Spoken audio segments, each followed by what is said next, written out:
Well, thank you very much, and welcome to Where Are They Now? And as we've been promising here for the last hour or so, Hart Lee Dykes, and one of the greatest receivers this school has ever had. And that's my personal opinion.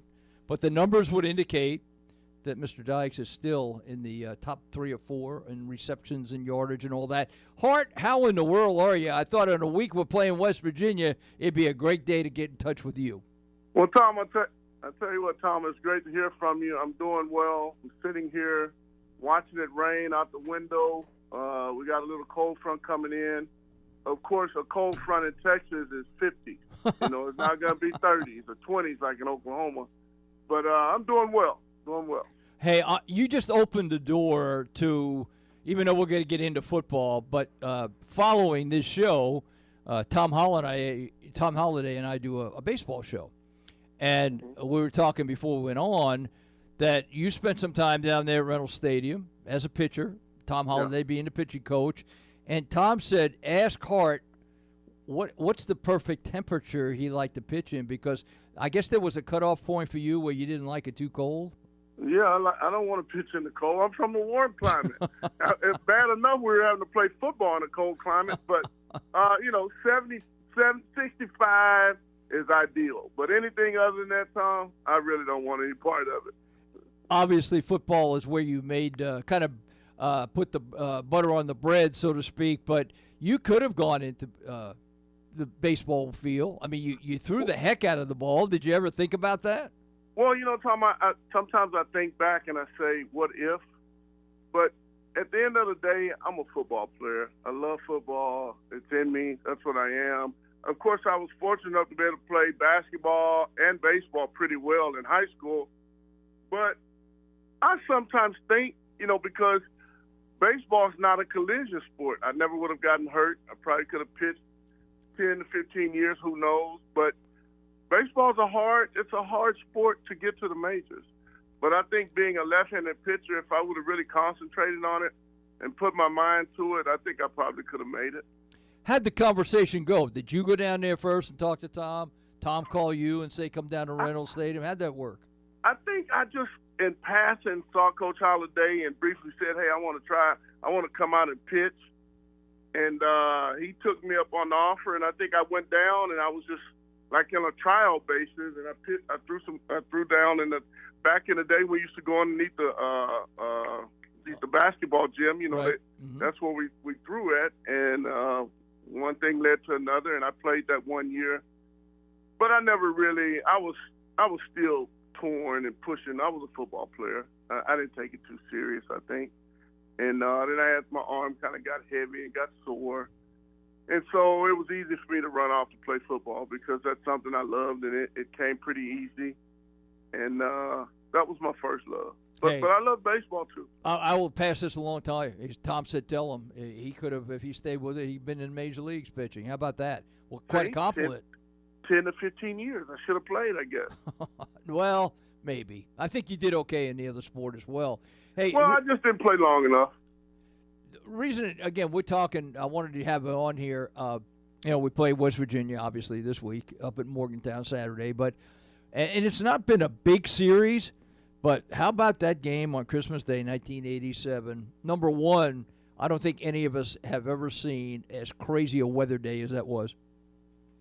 Well, if I recall, it had been sunny in El Paso for, leading up to the game. And I remember them saying it might snow. And once again, a guy being from Texas, and we're in El Paso. I'd never been to El Paso before.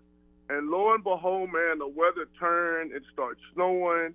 And it got quite cold, to be honest. Mm-hmm. I mean, it was the field. Matter of fact, if you go back and look at that game, I mean, that was snow all over the field. Yeah, at the end, you could hardly see the yard markers. That is correct, yeah. Yeah, but it was, and, going into the game, I don't know if you want to elaborate on West Virginia. West Virginia was a pretty good team. Major Harris and the fellas. Right, and of course, we were loaded. And I remember catching a pass early in the game and going up the sideline, and I should have scored. But once again, it was cold weather. The field was kind of tricky. And I missed the stiff arm on the guy. I would have scored the touchdown to begin the game. And Of course, the next play we handed to Thurman. He goes and scores a touchdown for us. Yeah, Thurman had a big day in that game as well. But that was a game for the ages, really, as I recall. And I agree with you because I was standing there waiting for. We had to go to the locker room, if you remember, and down on the field for the last 3 or 4 minutes. I mean, it was cold, it was snowy, and at the end, Mackey made the play on the 2-point conversion. See, I don't remember that. Yeah. Was it that close? See, Yeah. I thought we won that game. At least a touchdown or so more. We won 35-33. 35-33. Wow, I didn't even remember that. Wow. See? Boy, look what time does to you. A game that I can remember some plays that I made, but I don't remember the score. I just remember us winning the ball game. It came right down to the end. I mean, and again, they scored. I think Major Harris scored, and then Mackey made the goal line tackle on the 2-point conversion that kept them from tying the game in the final minute as they made a big run. It was about as exciting as you could get. And the irony of this is, Hart mentioned Major Harris. Well, he's going to be honored. He's going to be honored Saturday at West Virginia. Oh, wow. What a great quarterback. I mean, from what I can remember, very elusive, hard to deal with. He gave us fits for a while. Yeah, and he was. They had a really good team, Tom. I mean, linebacker-wise, I remember the guys in the middle. The corners were decent. I mean, they were a pretty stacked team also. Yeah, that was a heck of a game, I thought. No doubt about that. I thought we stacked up well, and I don't know that it's going to be that kind of a situation Saturday in Morgantown, but we haven't played them that many times. I think we only played them 12 times. I think overall, something like that.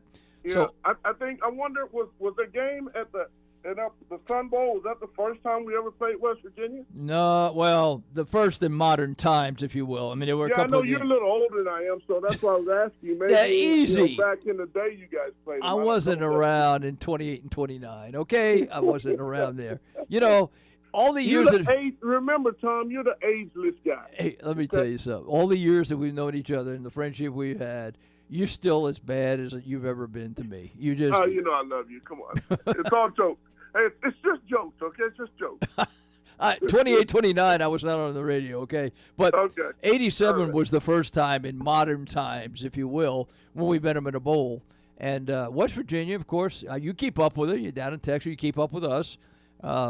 They've kind of been a hit-and-miss team here in the Big 12. One week they're okay, and next week they're not. Right. It's kind of been up and down a little bit. They've had several coaches go in and out of that. Right. And then in Hogan's there now. Oh, no, he's at U of H now. That's correct. Right. Yeah. So they've had, the coaching carousel going pretty good after the one guy left there or retired or whatever. They've been there forever.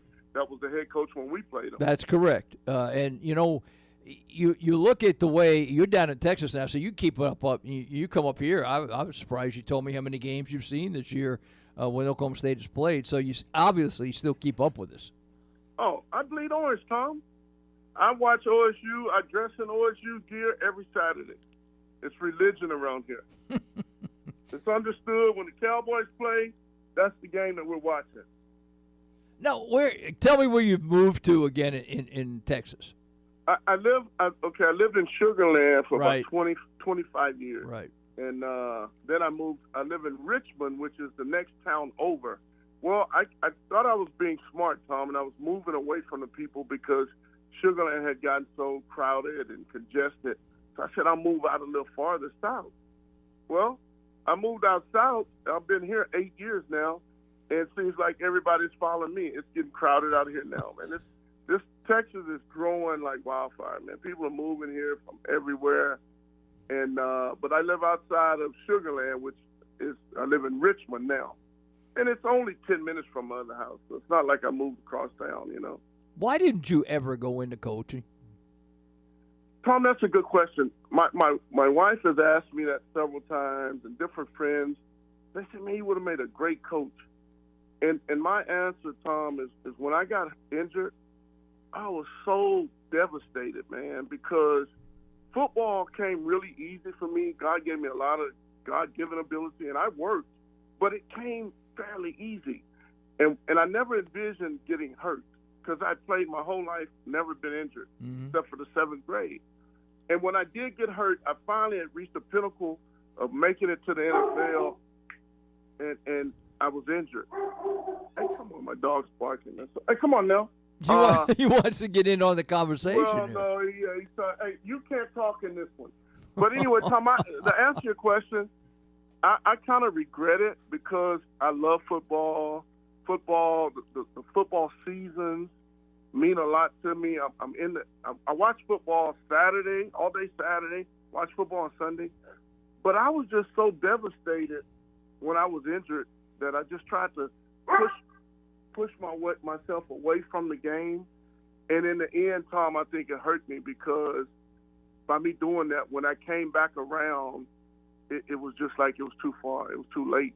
I think if I would have stayed in it after I was injured, it would have made out for me. But were that's you ever asked? I do have. Were you ever asked? Did the conversation ever come up with anybody? It never came up. I joked with Mike when Mike got the job in Stillwater. Mm-hmm. But at that point, I had been out the game for a while, and I had some other business ventures going. I was playing a lot of golf, and Mike says, "Man, you don't want to do this, man. You want to play golf and hang out, and And I sometimes wonder what if I would have taken a job or gotten a job or really pursued it. I never really pursued it. Coach Nutt offered me a job when he was at Boise State, and I didn't take it. I didn't. So there are some regrets. To answer your question, I think the disappointment that I had in my career played a factor in me going into coaching. But I hate it because I could help these kids so much. Even now, Tom, I go to games or I'm watching games on TV, and the most simplest things that I consider to be fundamental, these kids don't have. Mm-hmm. Well, that's the reason I asked that, because you bring a world of experience, and certainly at the college level. But you had a little bit of stay in the NFL before you got hurt. I mean, I would think that you would be a guy that if you were on somebody's staff in one capacity or another, you got some resources you can bring to the table. Yeah, definitely. They always say, like a guy told me once, he said, "Man, how can you coach a kid and you never played the game?" Think about that. That goes a long way, Tom, because from the inside of it looks totally different from the outside. Sure. Uh-huh. And that's just one of those things that I got to chalk up as, I guess, a learning curve or experiencing downfall and being able to rebound from it. But I don't harbor any ill feelings about not getting into coaching. My life's been great. It's what it is, Tom. That's the way I look at it. And you've made mention of this before in other visits we've had, and you were devastated by not staying in the league longer and getting hurt. But you're staying in the league. Is it something? It's something that people can't take away from you. I mean, that's something you did. Yeah, but Tom, see, my thing is, I always want to do things in excellence. And one of the things I always tell people is the people in Stillwater really got to see the kind of wide receiver that I was. Mm-hmm. The NFL didn't even get a fraction of that, and that's the part that bothers me, because I feel like I could have easily played 10 to 15 years and played at a high level. And it just didn't happen. And it took me a long time to get past that, because I said, well, why would I get to this point and get hurt? I never gotten hurt before. And it took me just maturing and accepting it. And I just feel like, Tom, believe it or not, I do have feelings. And, I tell you a quick story. Most athletes won't tell you the downfalls or the disappointment. Mm-hmm. But when I see someone say that I was a bust, that hurts me. Oh, because man. Really? I know by no means was I a bust. I mean, you look at the stats, they didn't play me half of my rookie year. I led the team in touchdowns. The second year, I had them lead them in receiving. It was just a matter of time before I turned it on. So for someone to say that I was a bust, it kind of stings, because how can I be a bust when my knee is blown out? Mm-hmm. Well, you couldn't. And we got a chance to see everything that we could possibly see here. Gundy had all those yards throwing, and 99% of them were to you, I think. Green might have made some other on the other side. Well, I had about 75% of Gundy's throws. And 100% of those were not good throws. So, I mean. Well, I used to, one of the jokes, I just tell Mike to get it near me. I'll make the play, and of course I was open on every play. Because you pushed off on every play. Come on, Tom, you're an OSU guy. Watch what you're saying. I watched you every play you were here. I never pushed the guy off. I was just bigger than the guy. So it looked that way. Oh, here we go. They never called it. Did they ever call it? No. You got to know how to use your body, Tom. See, once again, the inside looks totally different from the outside. I knew you. You're talking to a guy that's got an ounce of talent, meaning you, and you're telling me. An ounce of talent? Yeah, I gave you some. I mean, that's an ounce. You're being gracious. You're being gracious. No, yeah, okay, so you don't have any then. That's probably saying, right? true, yeah. No, man, it was like I say, I was just dominant over guys, Tom. I mean, I went into I remember I read an article, and the guy that was the head coach at Kansas State when we were there, who was it? Oh, Snyder. The old guy. Snyder was there, wasn't he? Snyder wasn't he the first Bill go Snyder. around? Yeah. He said it was like playing against a giant because I was much taller than his corners. No question you were. Yeah. And that's just kind of how it was. I was for me, I would take it to the defender early in the game, Tom. And most of the time, I was more than likely I was taller than the corner. So therefore, the advantage was get the ball up in the air and, make the play. It's simple. Could you play today the way they are now? Oh, my God, man. My stats, listen, if I played in the offense that we play in now, I would catch 100. I caught 211 balls in 4 years in Stillwater, and I played with 2 Hall of Fame running backs. And when I left there, and which people don't seem to understand, I'll forever be the leading Big 8 receiver in yardage and catches, forever, because it no longer exists. Pat Jones told me that, by the way. That's right. He's right, as a matter of fact. But you think about that statement. For me to be the leading receiver in yardage and reception, and I played with 2 Hall of Fame running backs. Yeah, we didn't throw it 40 times a game, that's for sure. Tom, follow what I'm saying. We got hear 2 you. Hall of Fame running backs. We didn't throw the ball, but maybe I looked every now and then I'll go back and look at stuff. I remember we played like Kansas State, one of those in Missouri. Gundy threw the ball 18 times. I caught 9 passes. Well, that bowl. And 2 were for touchdowns. That bowl was about the same. He threw 18 times. Just looking at the stats. He threw 18 times. You had 3 of them, 3 catches. So, hey. Wait a minute, Tom. That can't be. I only had 3 catches in that game? That's what it says. I don't know. 3 for what? 72. See what I mean? It was snowing. The weather was bad. And, of course, when the weather got bad, Pat wasn't throwing it. No, he wasn't going to throw. No, He's not taking any chances of the ball getting turned over. Just going to hand it off. Yeah. Hey, so you go figure. I played in that kind of offense for 4 years. And now in this offense, the wide receivers are the main part of the offense. The running back, he just kind of plays along. Imagine me in that. Come on. Maybe you can come up and help us out a little bit here. Hey, I was going to ask you this, too. You mentioned the Hall of Fame running backs. One, Thurman went in last year, the Ring of Honor. Barry's going in next week, and you've been you've been up here, and I think you're coming up for that one as well. This is a good thing, the Ring of Honor, and we keep adding some great players, and Barry would be one of them. Yeah, it's an honor. And last year, Thurman came in, and, of course, that was right with the pandemic, and I think I may have even had COVID. I had COVID last year, but I did make it to Thurman. Something was going on that I couldn't get there. But I'll be in town Saturday for Barry's next Saturday, and I'll be thrilled to see it because I played with him, and I played with Thurman, and those guys are being honored. And, of course, I got that sparkle in my eye, Tom, that I would love to be honored one day. And I think I deserve it. Let me tell you, the numbers, everything would say the same thing. And I hate saying this when you're on the other line because it makes it sound like I've gotten soft in my old age. But but you are one of the greatest players to ever put the uniform on here, and I have maintained that ever since you left. So that's the last nice thing I'm going to say about you right there. Well, Tom, I appreciate that, man. And, we joke hard with each other, but coming from you, that means a lot also. Hey, we've had a good time over the years for sure. I appreciate you being with us, man. Wait, hey, you coming up, you said this week.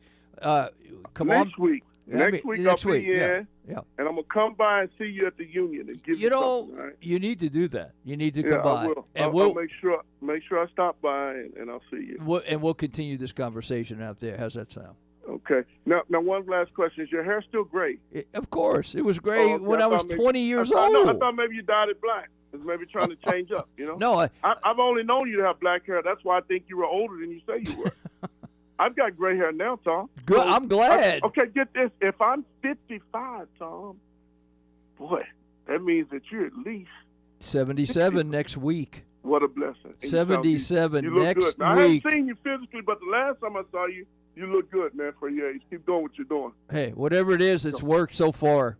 I'll be happy. Hey, Hart, we'll see you next week, man. I appreciate you being with us. Thank you, man. God bless you. Yeah, Take you care. too. See you. Bye. All right. Bye-bye.